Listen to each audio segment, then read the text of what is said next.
is well dowered, correctly and appropriately educated, and I can personally vouch for her understanding." That last had him arching a brow. "A connection?" Audrey flashed him a smile. "She's one of my goddaughters. I have a small platoon of them." She refocused on her painting. "Goodness knows why, but a multitude of my friends named me godparent to their offspring. I often wondered if they thought, childless as I am, that I shouldn't be allowed to escape the nurturing role entirely." Deverell thought that only too likely. "This lady will make you an outstanding wife. Trust me, I've seen your predicament coming for months, so of course I've given the matter due thought. You're 32, and what with the title as well as the estates, you really must marry. Admittedly, there are your uncles who could inherit after you, but as neither George nor Gisborne have sons of their own, that really isn't an acceptable alternative." Pausing in her daubing, Audrey shot him a severe glance. "And the last thing any of us would wish is to see the estate revert to Prinny." "Indeed not."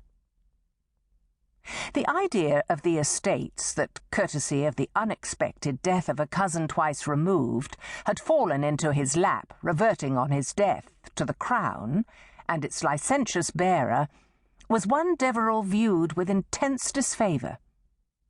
He might not have expected to have to care for entailed estates, but now they were his, he'd be damned if he let Prinny, or whoever succeeded him, get their greedy hands on them.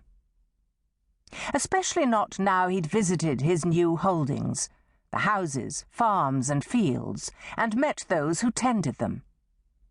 Along with a title came responsibilities, and he'd never been one to shirk such obligations, even if unlooked for. He was now Viscount Paignton.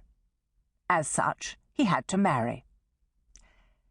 Quite aside from the matter of an heir, there's the social obligations, of course. Audrey nodded sagely, her gaze still on her canvas.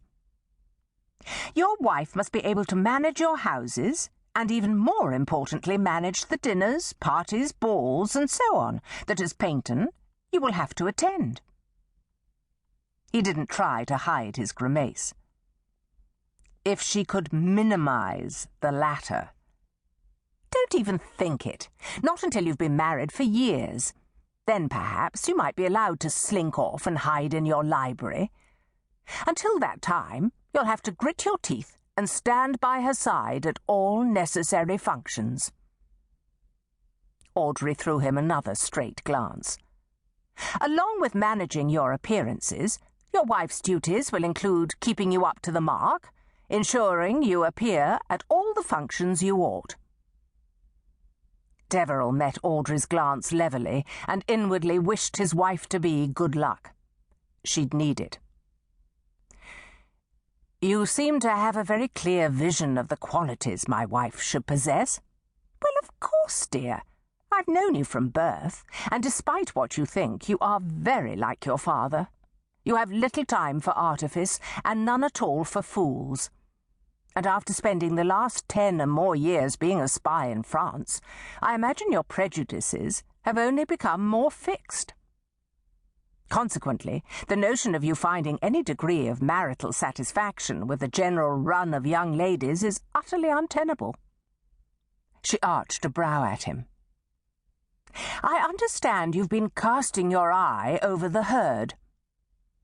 The herd appear to be hen-witted flibberty-gibbets with less sense than my horse. Audrey grinned. Quite. Well, there you are. It's clearly necessary to look elsewhere for your bride.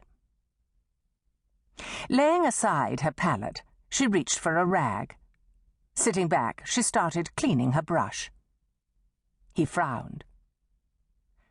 Are you saying there's some other place, some other field, in which I should have been searching?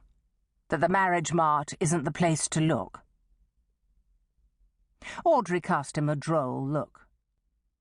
Really, dear, I can't believe you'd be